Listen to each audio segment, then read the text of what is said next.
Alors, est-ce que tout le monde m'entend bien? Yes. C'est bon? Bonjour à tous. Bonjour, bonjour. Et voilà, bonjour, bonjour. Parfait, super. Eh ben super. On va attendre encore 10 secondes et puis on va commencer. Déjà, merci Pierre et puis merci Julien. Voilà. Pas de souci. Bonjour à tous. Bienvenue. Bien, allume ta caméra, peut-être, Julien. On ne Ouais, te je sais voit pas pas. encore. Il y a Pierre qui est très joli et puis toi aussi. Ouais, Je puis Pierre a mis sa chemise, donc peux montrer mon La visage. plus belle, la plus belle. Euh, Colmao, Colmao. En plus, j'ai le logo Find Customer, donc voilà, je fais un peu de logo. Corporate, corporate. Voilà. Du coup, on va commencer. Pour ceux qui sont pas là, pour ceux qui seront pas là, j'espère que tous les autres lui feront un petit résumé rapidement. Pour ceux qui doivent partir en cours de route, la vidéo sera sur notre site et je suppose peut-être sur le site de Pierre. Ou d'une manière ou d'une YouTube, ouais. autre. Voilà, en tout cas, il sera disponible. Donc voilà, c'est pas une raison pour quitter maintenant. Euh, N'hésitez pas parce qu'il y aura plein de questions à poser à Pierre justement. Du coup, l'objectif de ce webinaire déjà numéro 4 de Find Customer, on a décidé d'inviter en fait Pierre Paris, qui travaille du coup chez My Name is Bond. Alors, comme je le disais dans mes posts, Pierre, il faut apprendre à le connaître. C'est vraiment une personne qui va vous apporter énormément de choses et surtout sur l'aspect temps. Donc, on va vous donner en fait plusieurs conseils dans ce webinaire, justement pour tout ce qui est l'utilisation de certains workflows, des processus d'automatisation, sans forcément aller dans l'extrême automatisation, mais en tout cas d'avoir comme objectif de gagner du temps. Alors du coup, c'est l'objectif qui est un peu fou, c'est vraiment de faire gagner une semaine par mois. Du coup, Pierre va nous expliquer comment il va nous faire gagner une semaine par mois. Moi, j'ai hâte, comme ça, je pourrais partir en vacances. Euh, on parle de no-code. Alors, pour certains esthètes, c'est facile à comprendre. Pour d'autres, plus difficile. L'automatisation, ça a l'air d'être une sacrée nébuleuse, mais ce n'est pas forcément réservé que aux développeurs ou alors ceux qui sont vraiment spécialisés en informatique. Du coup, nous, chez Find Customer, on fait un petit peu d'automatisation. C'est un petit peu l'objectif de vous faire gagner du temps. Voilà, mais il y a des tâches qui sont très complexes pour l'extraction de milliers de contacts. Voilà, ça va vous sembler banal au bout d'un moment. Et l'idée, c'est que on va laisser Pierre se présenter, ce qu'il fait dans la vie. Ensuite, derrière, ce sera Julien qui reprendra le relais. N'hésitez pas à poser des questions dans le chat, c'est moi qui y répondrai, ou en tout cas qui relayerai les questions, donc il n'y a pas de souci, il y aura une partie questions-réponses après. Donc n'hésitez pas, et puis je laisse ce magnifique webinaire avec deux personnes hyper calées qui vont vous faire gagner une semaine par mois. Voilà. super. Génial. Merci beaucoup, Julien. Et puis, voilà, je vais tout de suite aussi laisser la parole à Pierre, je pense, pour te présenter un petit peu à tout le monde. Yes, carrément. Bonjour à tous. Moi, je m'appelle Pierre Paris. C'est sous le nom on va dire mon nom public que je mets maintenant, c'est Panam. Je suis ingénieur de formation. J'ai fait les arts et métiers. Et ensuite, j'ai fait un complément, un Master of Science à Texas Tech, où j'ai un petit peu mis les mains dans le cambouis d'un point de vue de data. À la suite de cela, je suis allé chez SIA Partner pour être consultant. Et un petit peu complètement par hasard, je suis tombé dans ce qu'on appelle l'automatisation de processus, en anglais la RPA, Robotic Process Automation. Et en fait, j'ai accompagné des grands groupes comme Veolia, la Banque Postale et North Oil Company au Qatar dans l'amélioration de leurs processus et dans surtout l'automatisation de leurs processus. C'est une notion aujourd'hui qui est pas très connue, qui est de plus en plus connue aux États-Unis, mais pas très connue en France. Et en fait, il faut vraiment voir ça comme un petit peu le Bitcoin en 2013. C'est-à-dire qu'il y a une vraie révolution qui est en train de s'organiser autour de l'automatisation. Les grands groupes sont en train d'investir des millions dans vraiment en fait, faire gagner du temps aux entreprises. Et globalement, si vous devez le comprendre en deux mots, c'est supprimer toutes les tâches sans valeur ajoutée pour vous libérer du temps sur des tâches à haute valeur ajoutée. Globalement, c'est gigantesque comme environnement, mais vous allez pouvoir le comprendre avec des exemples concrets dans ce webinaire. Et surtout, je vais vous donner quelques conseils sur bien choisir la partie de votre business à automatiser. parce qu'il ne faut pas rentrer dans ce qu'on appelle l'hyper-automatisation, c'est-à-dire un peu le fanatique qui achèterait toutes les figurines d'un film. Il faut vraiment essayer de rester le plus judicieux et le plus intelligent pour vraiment vous faire gagner du temps. Aujourd'hui, donc depuis 2020, j'ai une double casquette. Une première casquette qui est le cofondateur de My Name is Bond, qui est justement une agence d'automatisation. Et on s'est focalisé dans un premier temps sur les réseaux sociaux. C'est-à-dire qu'on a mis en place des robots qui permettent d'automatiser des actions sur les réseaux sociaux, en particulier Instagram, LinkedIn et Twitter.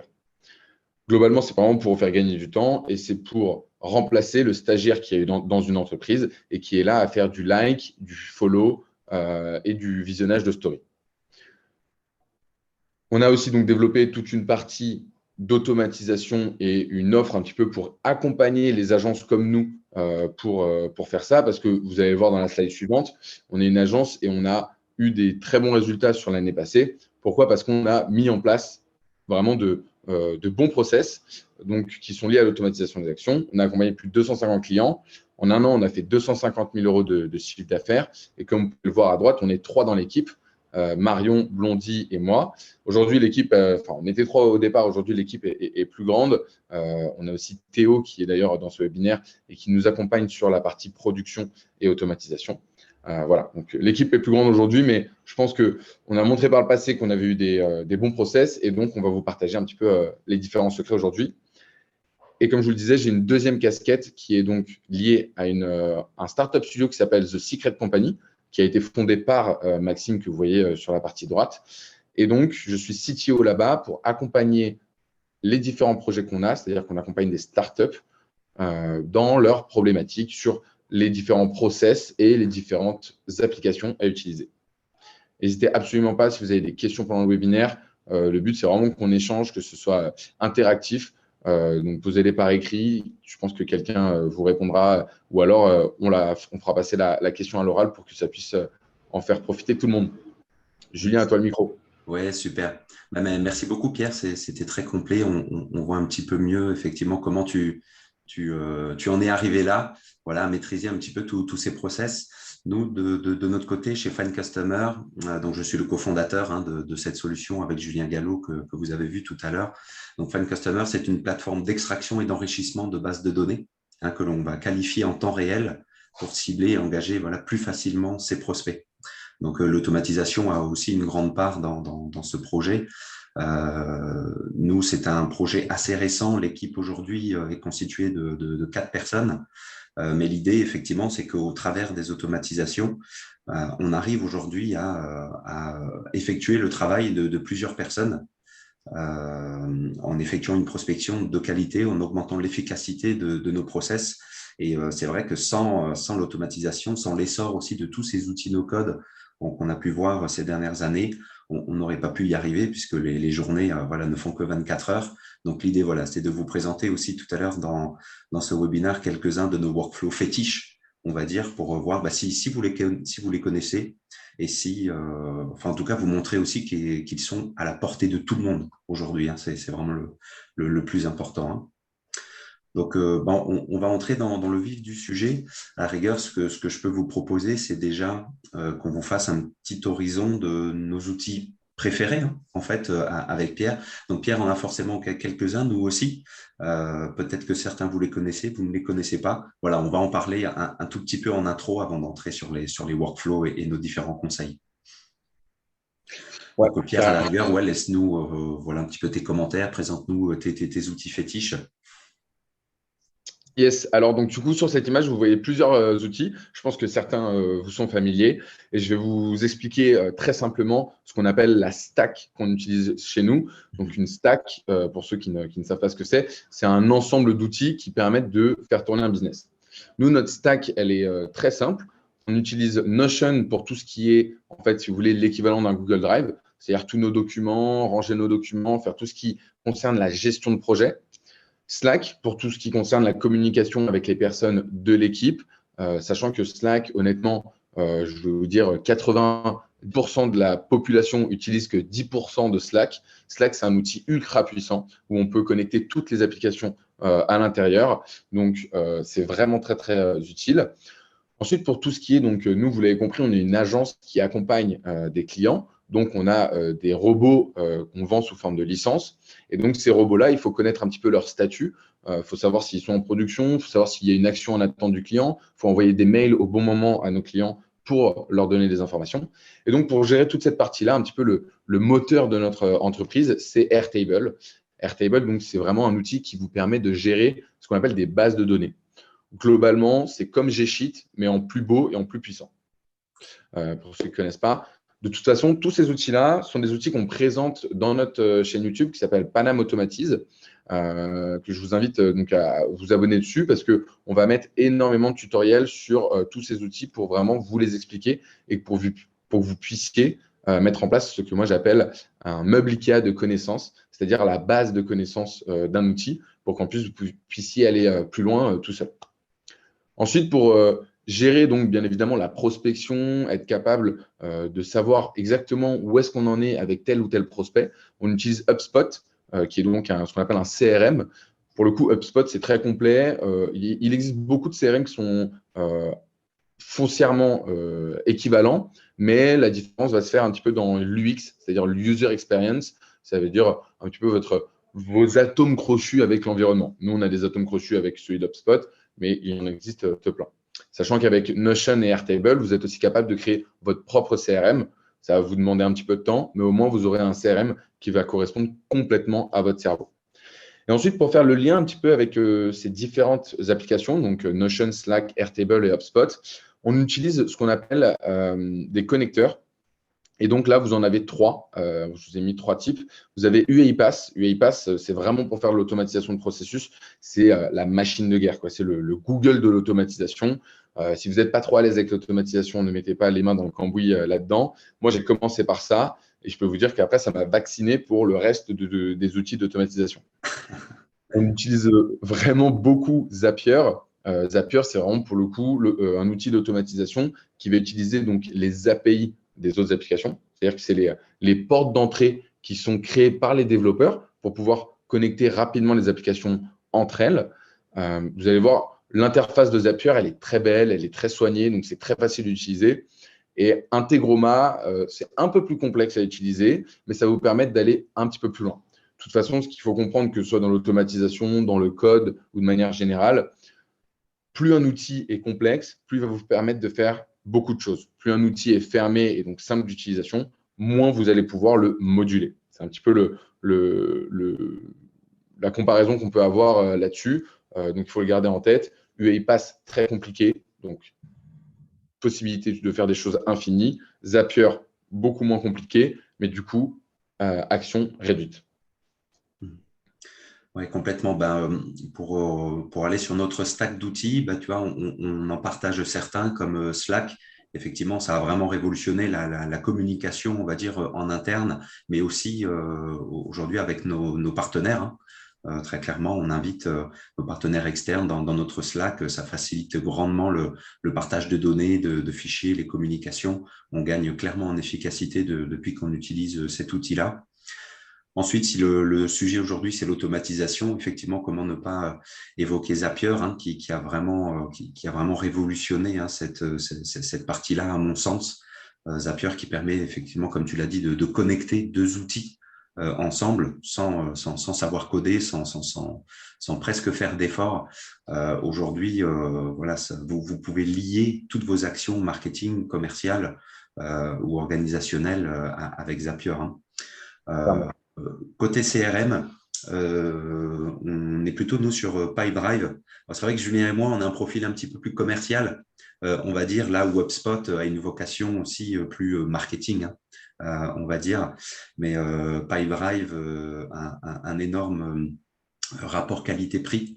Il apporte beaucoup de fonctionnalités, il a beaucoup d'intégration aussi avec d'autres outils du marché. Mais nous, c'est avec ça qu'on gère vraiment notre base de prospection, qu'on gère nos rendez-vous, qu'on arrive à segmenter aussi facilement notre base, hein, très clairement, pour lancer ensuite automatiquement des actions de prospection. Donc, on en reparlera un petit peu tout à l'heure, mais c'est vraiment le point central de notre organisation aujourd'hui dans l'entreprise, hein, c'est le CRM. Très clairement, si nous, aujourd'hui, une entreprise qui n'utilise pas de CRM, même au-delà de Pipedrive ou Hotspot ou etc., on se demande comment elle fait, puisque ça apporte tellement de fluidité, tellement de gains de temps qu'on ne pourrait vraiment plus s'en passer aujourd'hui. Alors, Find Customer, bien évidemment, hein, on prêche pour notre paroisse, mais nous sommes les premiers utilisateurs de notre propre outil, hein, pour tout ce qui est extraction, enrichissement de données, on y reviendra. Et ensuite, pour tout ce qui est envoi d'email, Sendinblue pour toute la partie, on va dire, interne, marketing. Les emails que vous avez reçus pour venir à ce webinaire ont été gérés depuis Sendinblue. Mais Sendinblue reste avant tout voilà, un outil justement à vocation marketing avec des données opt-in. Hein, là où l'Emlist va plutôt être un outil d'emailing, de prospection. Hein. Souvent aussi, on voit beaucoup de confusion puisque l'Emlist, en fait, son intérêt est que vous allez devoir envoyer des emails à des personnes qui ne vous connaissent pas, qui ne vous ont pas donné au préalable votre adresse email. Alors, le RGPD autorise ça, hein, bien évidemment, on ne va pas entrer dans le détail, mais voilà, sous certaines conditions. Mais l'Emlist, son intérêt qui va simuler le comportement humain dans l'envoi des emails de prospection, vous allez réussir à passer un petit peu plus au travers des sécurités et très clairement augmenter votre efficacité commerciale. On a multiplié, nous, par 4 notre taux d'ouverture en passant de Sendinblue à l'Emlist quand on a compris que Sendinblue n'était pas fait pour l'emailing de prospection. Donc voilà, très très très important, belle découverte qui a été l'Emlist aussi pour nous, et c'est intégré à Pipedrive. C'est dans Zapier, bien évidemment, donc le champ des possibles est grandement ouvert avec cette stack d'outils. Donc voilà un petit peu pour nos coups de cœur. Ouais, et restez bien du coup jusqu'à la fin du webinaire, parce qu'à la fin, on vous donnera un lien qui va vous permettre d'avoir accès à une base de données d'outils, parce que nous, ça fait plus de 2 ans qu'on teste un petit peu tous les outils avant d'avoir choisi notre stack avec laquelle on va rester longtemps. Donc bref, on vous donnera un lien avec comment choisir son outil en fonction de votre besoin. Donc si vous cherchez un CRM, on va vous donner la liste des CRM qui seront disponibles et on vous mettra tout ça. Ouais, c'est clair, tu fais bien de le souligner, puisque tous ces outils-là, effectivement, nous, ce sont nos coups de cœur. On en a effectivement testé plein avant. Maintenant, il faut qu'ils soient adaptés à ces objectifs avant tout. Hein, Vraiment. Donc, ouais, ça va être très bien cette base de données-là que tu as faite. Donc, on vous la partagera plus tard. Donc, pour entrer un petit peu dans le vif du sujet, Pierre, je crois que tu as préparé justement un de tes workflows fétiches. Donc, voilà, je t'invite un petit peu à nous le présenter et bien nous expliquer comment il permet de nous faire gagner du temps. Ouais, carrément. C'est parti, du coup, on rentre dans le concret sans forcément mettre trop les mains dans le cambouis. Là, le but, c'est vraiment un workflow qui permet d'automatiser sa prospection commerciale. Que vous soyez une agence, un freelance, aujourd'hui une startup, vous avez forcément à un endroit donné, que ce soit sur votre site internet ou dans un post LinkedIn, mis en place un formulaire. Donc, le formulaire, vous pouvez le mettre en place avec Jotform, Typeform, Airtable, bref, les champs des possibles sont immenses. Donc, vous avez mis en place un formulaire qui va vous permettre de récupérer une information sur votre prospect. Une fois que vous avez récupéré l'information de ce prospect-là, vous pouvez ensuite trier ce prospect. Est-ce que c'est un lead show? Est-ce que c'est votre petit frère de 6 ans qui vous a fait une blague? Ou est-ce que c'est vraiment quelqu'un qui va potentiellement être intéressé par rapport à votre solution ou à votre service? Donc, c'est important de faire cette segmentation. Une fois que vous avez fait cette segmentation, vous allez forcément donc envoyer les leads froids vers une newsletter. Comme ça, c'est un petit peu communication passive. Vous allez rester dans son cerveau jusqu'au jour où il va y avoir un besoin et paf, il va penser à vous. Et ensuite, si c'est un lead show, on l'enregistre et on rentre directement ces données dans le CRM, donc que ce soit HubSpot ou Pipedrive ou Notion ou Airtable. Comme ça, toutes les données sont créées et ensuite, on notifie l'équipe en disant voilà, il y a Monsieur Dupont qui a répondu au formulaire, il est intéressé pour la solution. Comme ça, double information, à la fois dans HubSpot, à la fois dans Slack.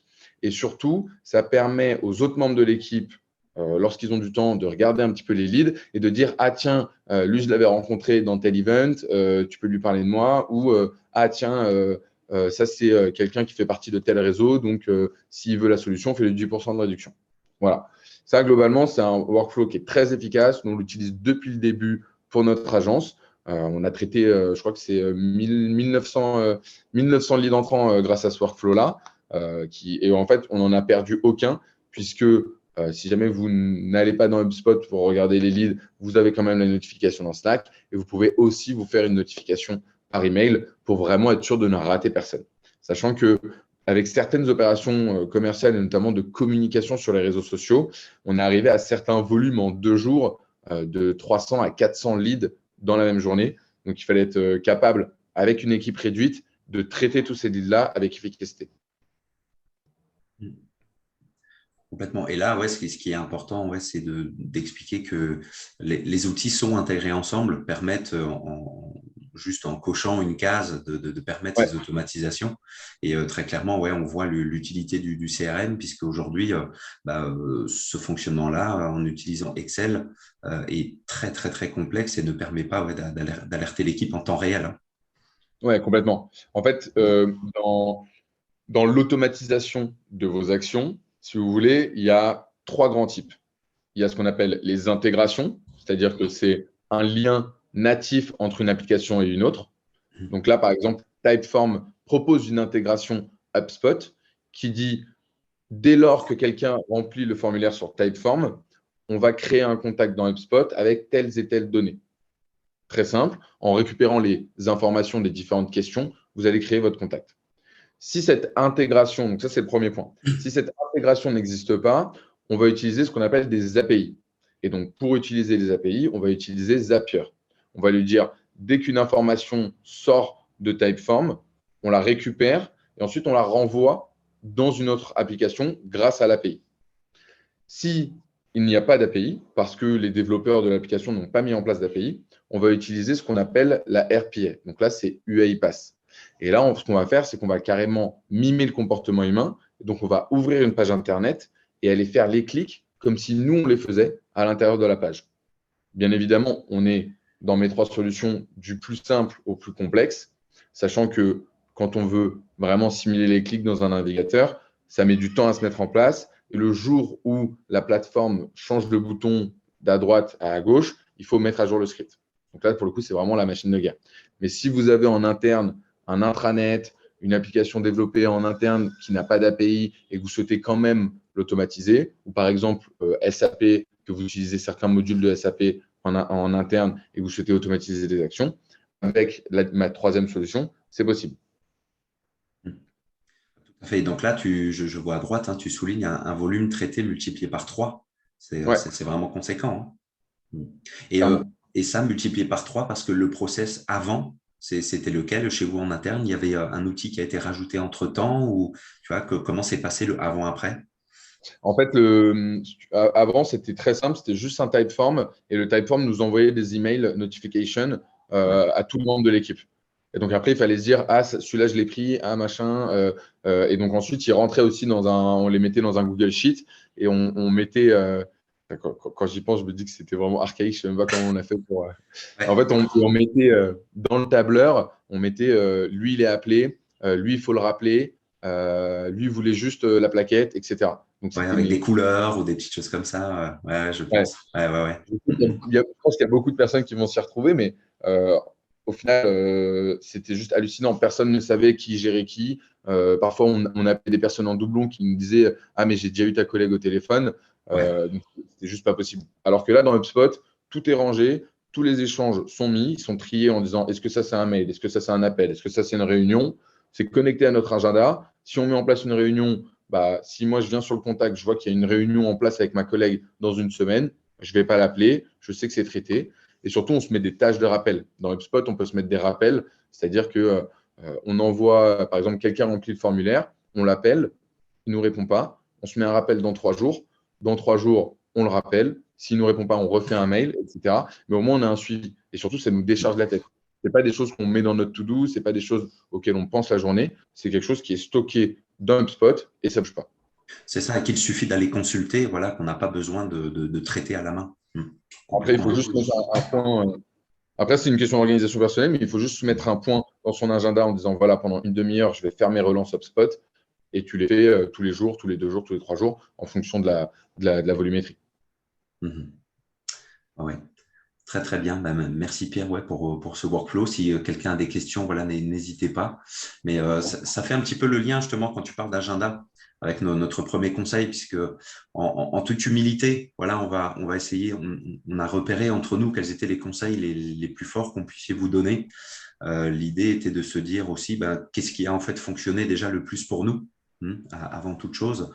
Donc, en tout cas, chez Fan Customer, le conseil qui a été le process qui a été vraiment marquant chez nous, c'est de justement protéger dans son agenda les actions qui ont un impact le plus fort sur son business.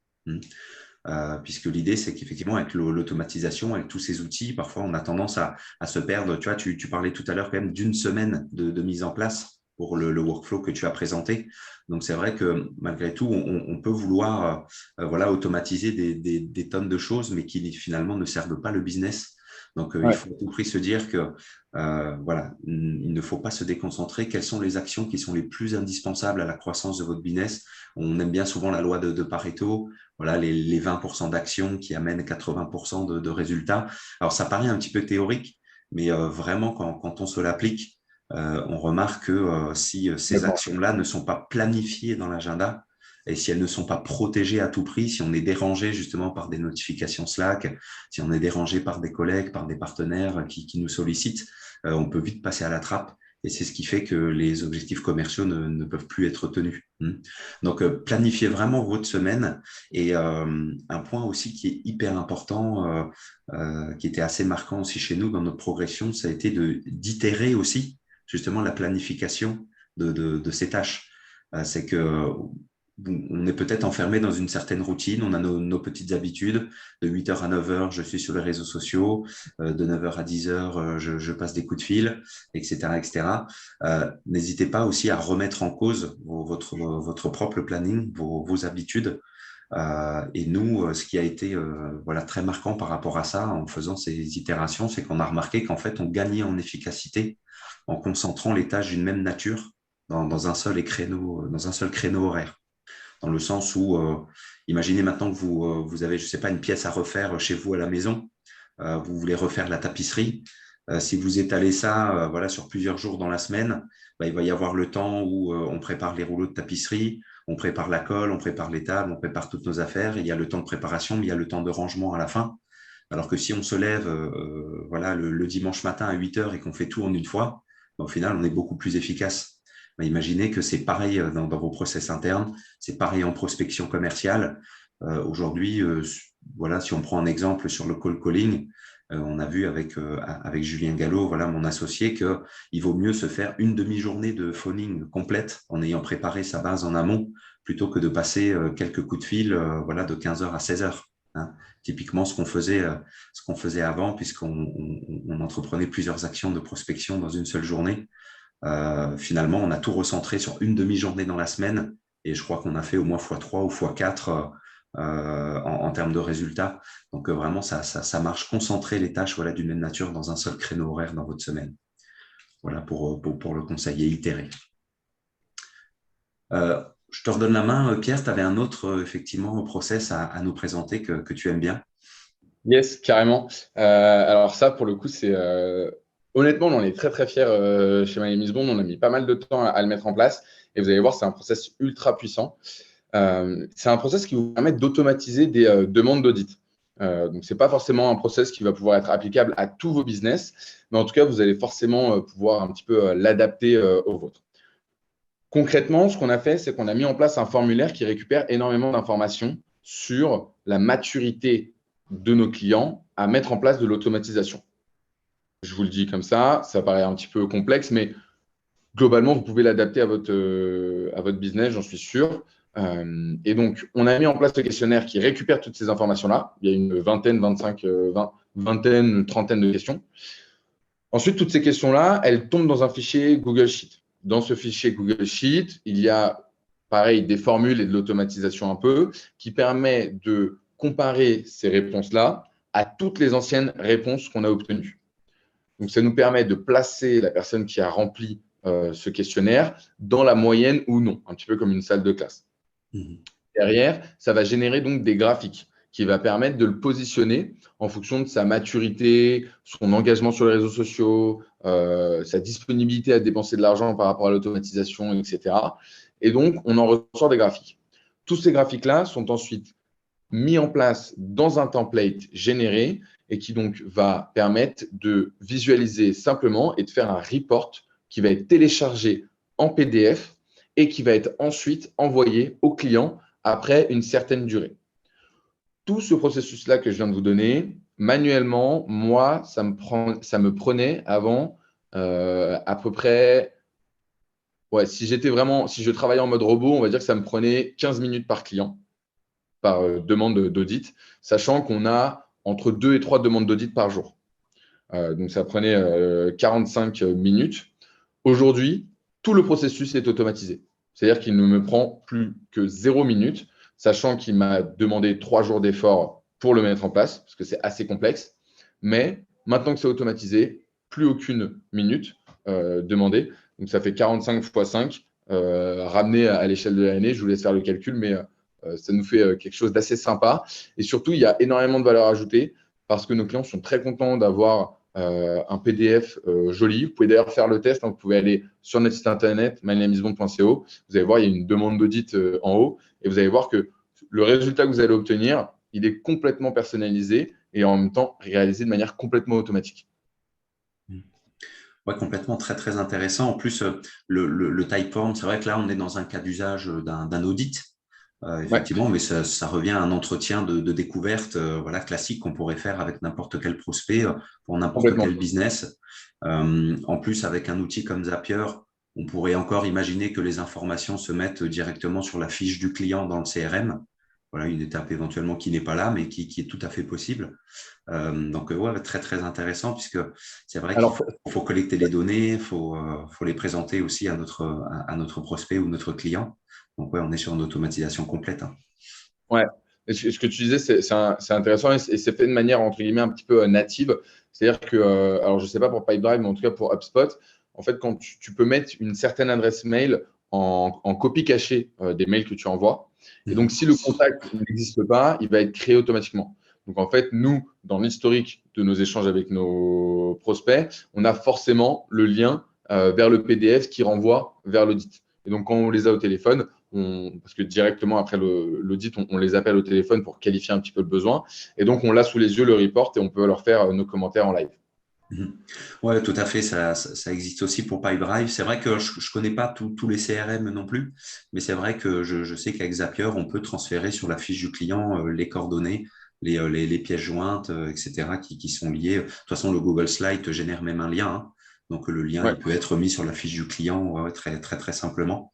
Donc, ouais, complètement. Hein. Donc, imaginez, voilà, si on faisait un petit calcul, essayez de voir combien d'entretiens, de découvertes ou d'audits voilà, vous pouvez avoir avec vos prospects ou vos clients sur un mois.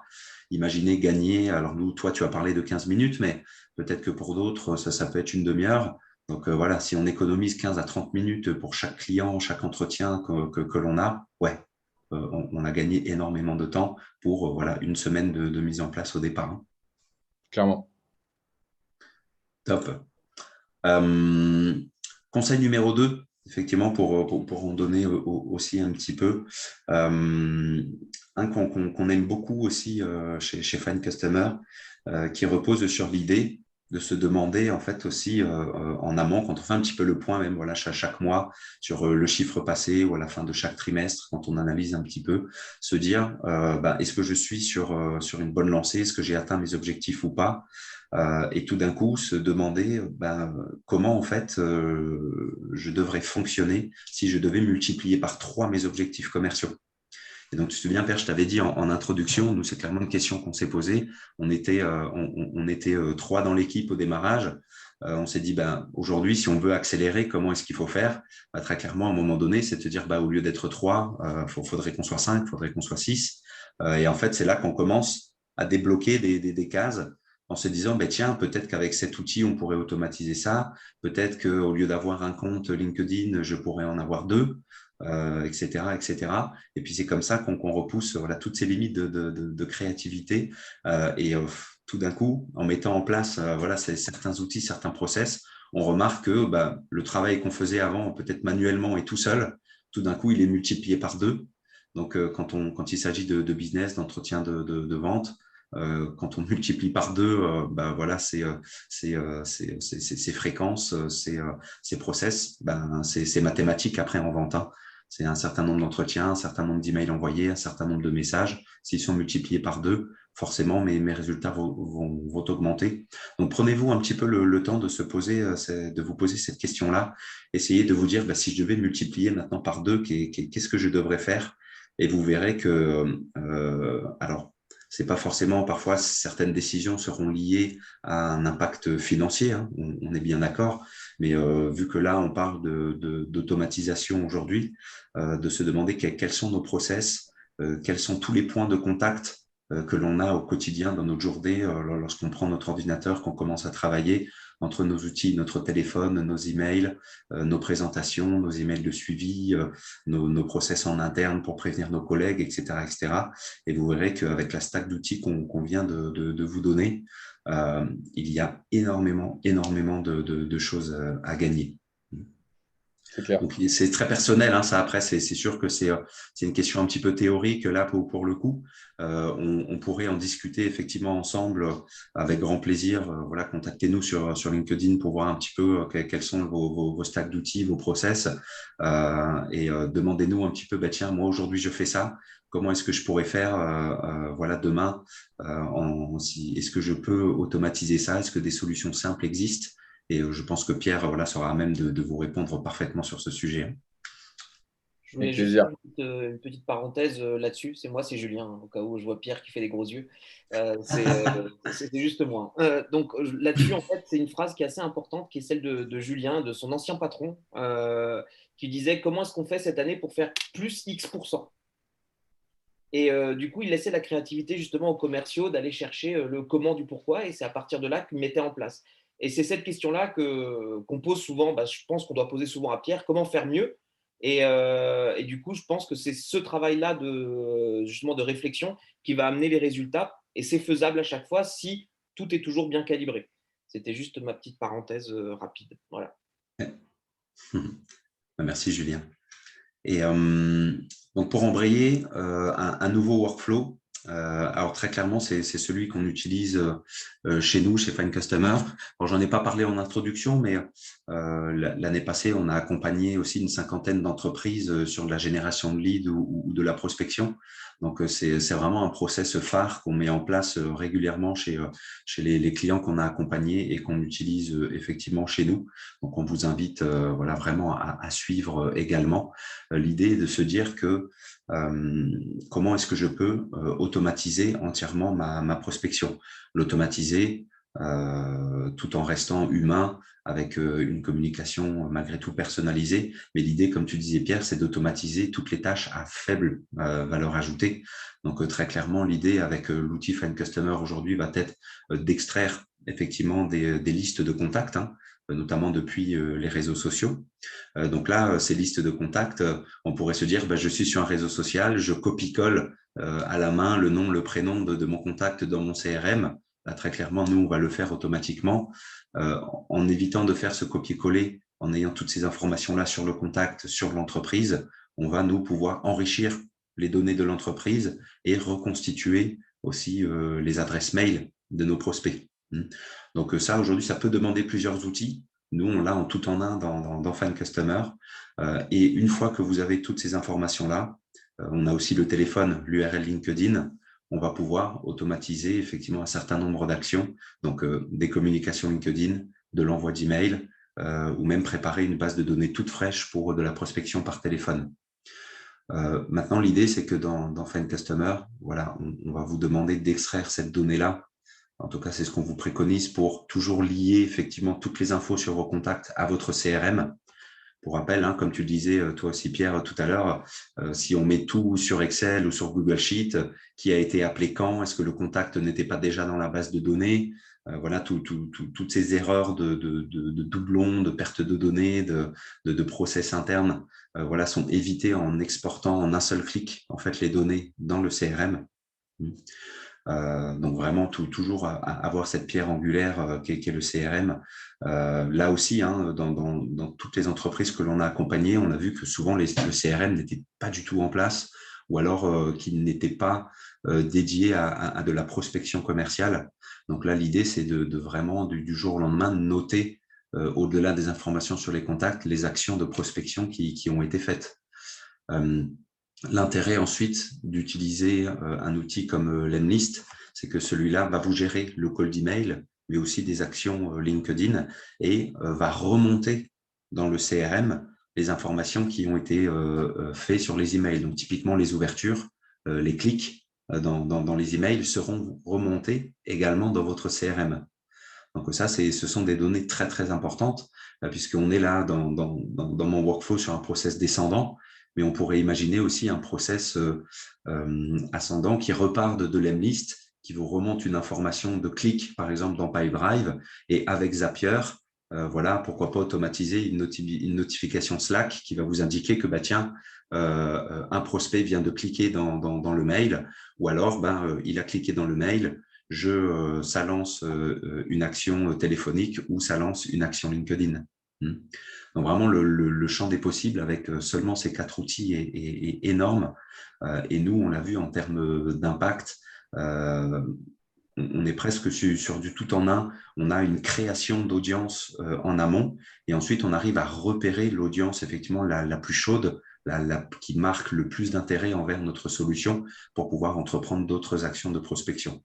Et tout ça dans les mêmes outils. Donc, vraiment très, très bien. Et puis, Pipedrive va vous permettre aussi de justement segmenter plus facilement vos prospects, justement en fonction des informations qui ont été enrichies dans Find Customer, typiquement l'effectif, la géolocalisation, un secteur d'activité.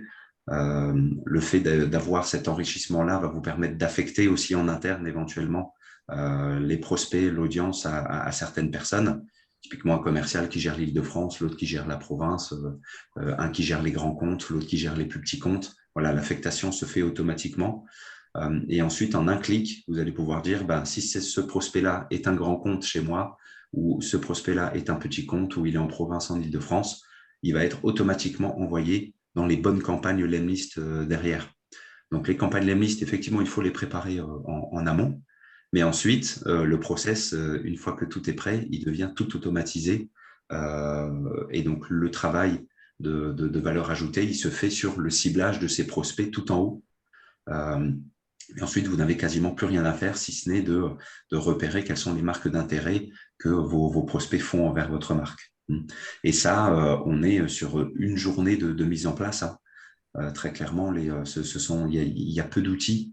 Ils sont tous quasiment nativement liés ensemble, si ce n'est Find Customer allié avec Zapier aujourd'hui pour mettre les infos dans le CRM. Mais très clairement, ça se fait ça super rapidement.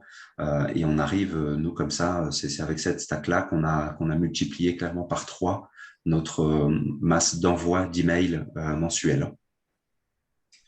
Donc voilà un petit peu pour le workflow qu'on utilise chez nous et qu'on vous recommande.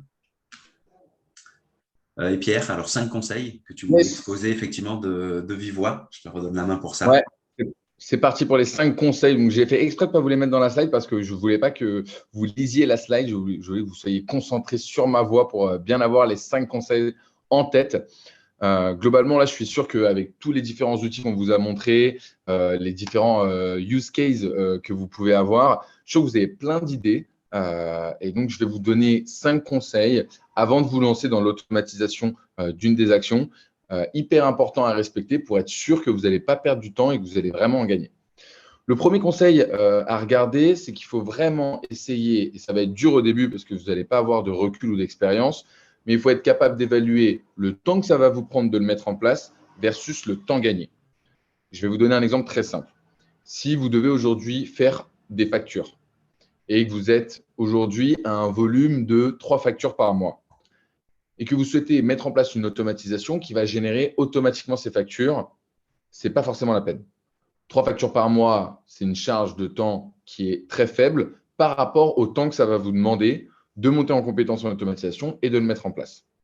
Ou bien vous l'externalisez et dans ces cas-là, vous venez sur notre site internet et on le fera pour vous.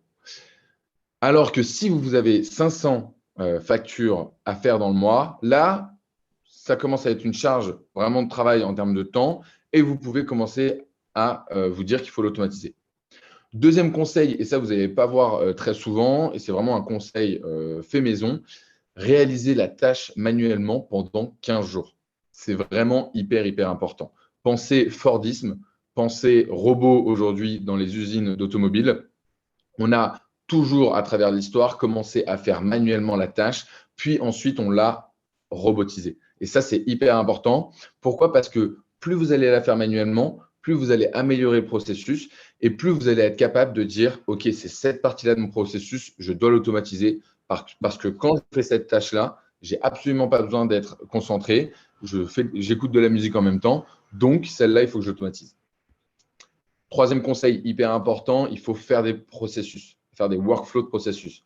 Vous avez vu les workflows qu'on vous a présentés dans les slides d'avant. C'est des workflows très simples parce qu'un robot, c'est bête et méchant. Donc, si vous arrivez avec une feuille blanche à dire, OK, là, je fais telle action. Ensuite, il y a 2 cas possibles, cas A, cas B. Dans le cas A, je fais telle action. Dans le cas B, je fais telle action. Mettez-le par papier. Et une fois que vous l'aurez, vous allez vous rendre compte que parfois, vous faites des choses qui sont inutiles dans le processus et qui pourraient être faits à une étape antérieure ou postérieure. Et 2, ça va vous permettre d'avoir les idées claires sur comment l'automatiser. La quatrième chose à regarder, c'est que ces outils d'automatisation-là ne sont pas gratuits et donc il faut évaluer le coût mensuel de l'automatisation de cette tâche versus le temps que vous allez y gagner et donc normalement l'argent. Donc ça, soyez franc avec vous-même. Vous allez voir en fait si vous voulez de manière générale, soit c'est une licence que vous achetez comme UiPath, soit vous payez au nombre d'actions que vous faites comme Zapier. Et enfin, cinquième conseil que je vous donne, c'est qu'il faut bien évaluer la maturité de votre processus. Ça, c'est plus un conseil qui va être destiné aux grands groupes, pas forcément aux startups et aux agences. Mais pour les grands groupes, souvent, vous allez avoir ce qu'on appelle des intranets, des applications qui sont développées en interne. Évaluez juste s'il va y avoir une prochaine mise à jour ou pas. Parce que ça ne sert à rien d'automatiser et de prendre du temps à mettre en place un script si derrière, il va y avoir une mise à jour et donc il va falloir reprendre ce script. Donc, rapprochez-vous de votre IT et demandez-leur quelle est la roadmap par rapport aux mises à jour de tel ou tel logiciel et faites-le en fonction. Voilà, donc là, vous avez 5 conseils hyper applicables qui va vous permettre vraiment de ne pas tomber dans l'hyper-automatisation dont on parlait en début de webinaire et de vraiment bien automatiser les processus les plus judicieux. Ouais, c'est clair, on a apporté plusieurs conseils. Ils sont même un peu tous liés les uns aux autres, hein, finalement. Quand on prend effectivement la loi de Pareto, ce que tu disais aussi en numéro 1, hein, c'est d'abord effectivement faire à la main avant d'automatiser. Hein. C'est parce que très clairement, c'est parfois en faisant à la main qu'on va mettre à jour le process parce qu'on veut l'optimiser. Et du coup, si on l'a automatisé avant, ben, on va être constamment en train de défaire, de refaire, de redéfaire un process qu'on automatise. Donc, c'est clair qu'il faut automatiser ce qu'on a déjà fait à la main, qu'on a optimisé, très clairement. Ouais. Ça marche. Tu avais encore une petite info à passer, puis on va approcher de la fin et des questions-réponses. Ouais, globalement, donc là, c'est une slide qui vous présente très rapidement comment on fait un accompagnement quand on veut accompagner un client pour automatiser un processus. Ça commence par l'observation des processus actuels. On regarde comment il agit actuellement, donc ce qu'on appelle un vie ma vie. Ensuite, on lui met en place donc, ce qu'on appelle le workflow qui lui montre comment aujourd'hui il fonctionne et comment demain, à terme, il devrait fonctionner de manière très simple. Et ensuite, on met en place les changements avec lui. Si vous avez besoin, honnêtement, de plus d'informations, venez sur le LinkedIn ou sur notre site internet. Vous allez avoir différents points d'entrée pour rentrer en contact avec moi ou une personne de mon équipe. Ça marche. Très bien. Et puis donc, ton lien vers ta base d'outils. Yes, donc voilà, donc ça c'est la base d'outils qu'on a créée donc sur Notion qui vous permet vraiment de trouver votre outil no-code en fonction de votre besoin. Vous allez voir, c'est assez clair. Il y a énormément de solutions. On en a référencé plus de 300. Donc, je pense que vous allez y trouver votre bonheur. Top. Et puis donc, on va vous envoyer par email, à l'issue de ce webinaire, la présentation que l'on vient de voir ensemble. Et donc, vous pourrez cliquer effectivement sur le lien très, très simplement pour accéder à toute cette base. Ouais. Voilà. Bah, merci Pierre. Merci On beaucoup. va laisser effectivement un petit peu la main au public. Peut-être que Julien t'a centralisé aussi de 3 questions. Mais voilà, c'est le moment. On est là pour vous écouter. Voilà, si vous avez des questions spécifiques aussi à certains outils ou à certains process en interne, voilà, on est à votre disposition à partir de maintenant. Alors, au niveau des questions, il y a personne qui s'est manifesté. Je pense que vous avez été super clair. Ou alors, vous avez provoqué le doute de l'organisation de toutes les entreprises qui nous écoutent. Du coup, ils se disent, bah, zut, euh, j'aurais bien voulu connaître My Name is Bond avant ou Find Customer. Donc, il n'y a pas beaucoup de questions. Donc, je ne sais pas, est-ce qu'il y a encore quelqu'un qui veut poser des questions? On a encore un petit peu de temps, à moins que les gens veuillent prendre un petit apéro. C'est l'heure. Ouais, Donc, c'est vrai qu'on a fait ça sur midi. Ouais, c'est pour tous ceux qui n'ont pas déjeuné. On comprend que vous vouliez passer un petit peu à la suite. Mais ben voilà, n'hésitez pas sinon à revenir vers nous sur les réseaux sociaux, parce que c'est vrai que tout ça, là, c'est très, très frais. On va vous envoyer la présentation aussi pour que vous ayez tout sous la main. Et si vous souhaitez effectivement mettre en place des outils, voilà, ou des process que l'on vient d'évoquer, surtout n'hésitez pas à alors, nous solliciter directement. il y a quand même un Julien qui a décidé de poser une question. Ah ben voilà. Donc, du coup, ben, quel outil conseillez-vous pour l'automatisation sur LinkedIn? Ouais. Annelise, bon. Mm. Alors là aussi, effectivement, ça va dépendre un petit peu de vos objectifs. C'est vrai que tout dépend si vous voulez travailler sur l'audience, travailler sur de la prospection pure ou travailler sur de la visibilité. Donc c'est vrai que tout dépend encore une fois ouais, de vos objectifs. Mais c'est vrai que My Name is Bond voilà, vous permet des tas et des tas de choses. Find Customer également. Hein. On a une petite partie d'automatisation d'actions LinkedIn. Donc je vois Julien qui nous dit sur la génération de leads. Donc, quels sont tes process un petit peu aujourd'hui, peut-être Julien? Qu'est-ce que tu cherches à faire exactement en prospection sur LinkedIn? Et peut-être nous répondre en écrivant. En attendant, il faut aussi dire que LinkedIn, c'est un outil, c'est un moyen, un canal, qu'il y en a 17 autres, ou 16 autres en tout cas. Et c'est pas parce que LinkedIn, la dernière année, là, sur 2020 et 2021, a été ça a été un peu la jungle. C'est pour ça que LinkedIn est en train de serrer les boulons de partout. Il faut pouvoir un petit peu se désengager de LinkedIn tout en l'utilisant de la bonne façon.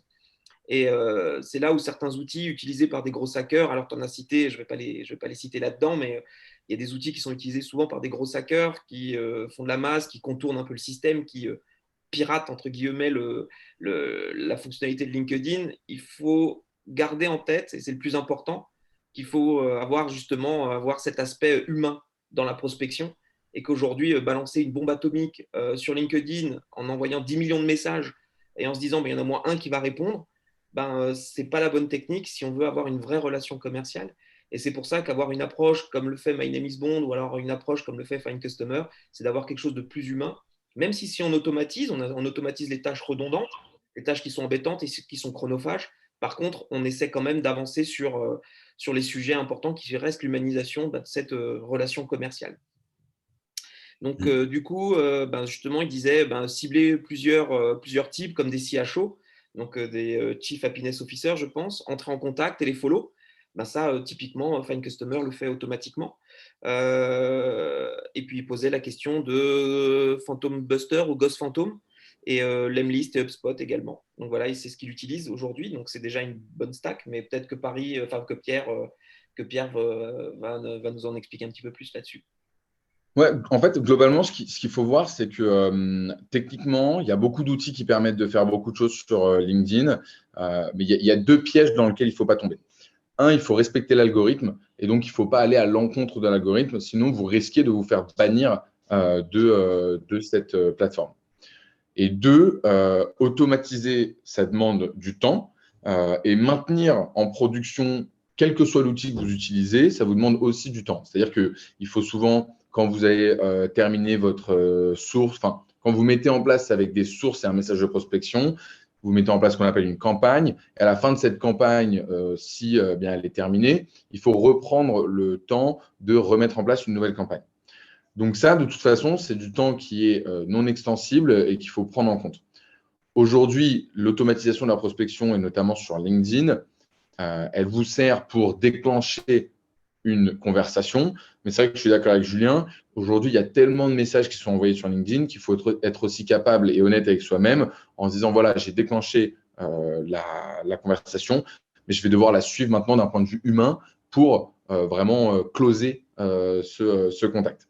Donc voilà. Il faut faire attention. Il faut vous dire que de toute façon, ça prend du temps. C'est pour ça que nous, on a pris le parti pris de se dire, on est une agence, donc on gère tout et on ne met pas à disposition notre SaaS et un dashboard. On gère tout en interne pour vous. Et c'est ce qui explique que nos clients veulent vraiment se décharger de cette partie-là. Donc, soit vous décidez de monter en compétence sur un outil, de le mettre en place, soit vous décidez de complètement externaliser cette tâche-là. Et dans ces cas-là, vous prenez un stagiaire, un freelance ou une agence comme nous. Il y a aussi un exemple que j'aime bien mettre en avant dans mes relations commerciales, justement, quand les gens me demandent l'automatisation de LinkedIn. Je leur parle souvent en fait de la partie bombe atomique que j'expliquais avant, qui est d'envoyer 1 million de messages, donc du coup de spammer la terre entière et d'avoir un résultat qui tombe pour avoir une vente. Mais il y a aussi le cas inverse. Le cas inverse, c'est la réussite de votre message. Vous avez impacté, tout d'un coup, vous vous retrouvez seul avec 300, 400, 500, 600 réponses par jour. Comment est-ce que vous allez les gérer?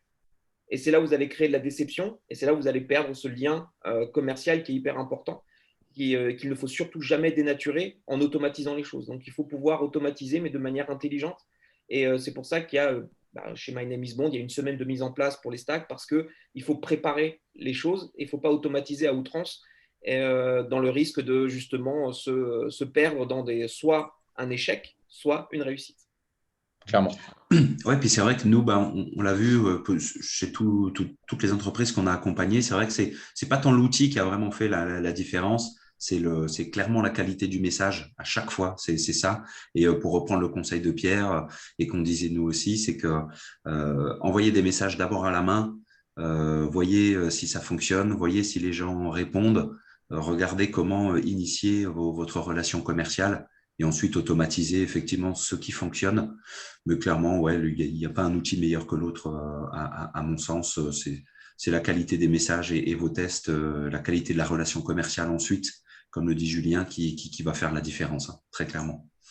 Et c'est la même chose qu'on ait un client, qu'on en ait 300 ou 400. Nous, aujourd'hui, on a plus de 1000 utilisateurs sur notre plateforme.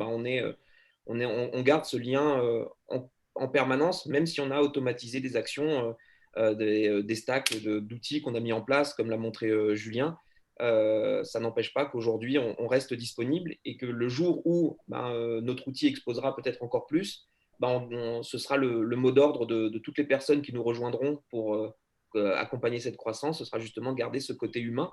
Et l'automatisation, comme le dit Julien Pull sur le chat, c'est que l'outil aide l'homme et c'est pas l'inverse, quoi.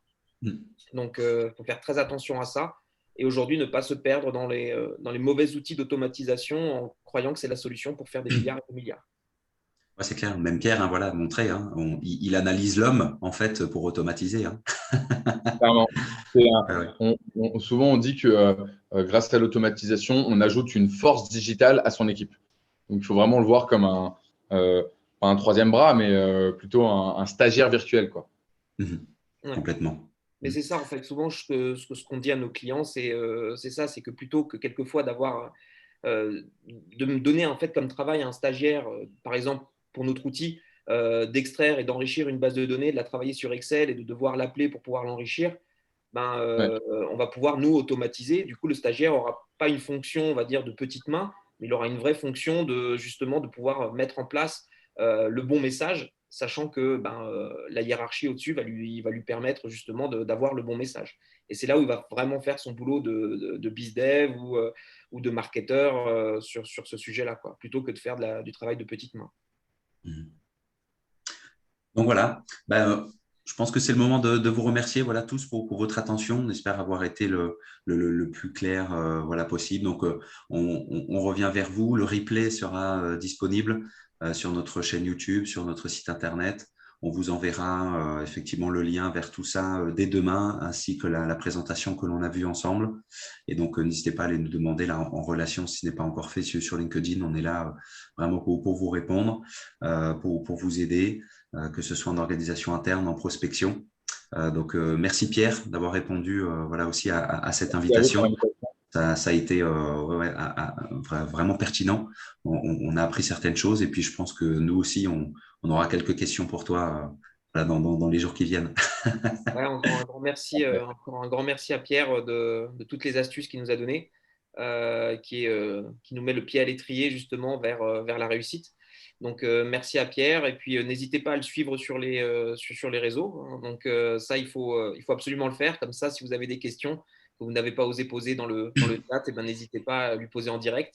Pareil pour nous, suivez Julien, ne vous trompez pas de Julien. Puis voilà, et puis n'hésitez pas à nous recontacter, à nous envoyer des emails, à nous appeler. On sera toujours là pour vous aider. Voilà, eh ben, on se donne rendez-vous à un prochain webinar, le numéro 5. Certainement. On vous disera la personne qu'on aura. Ça va être intéressant aussi.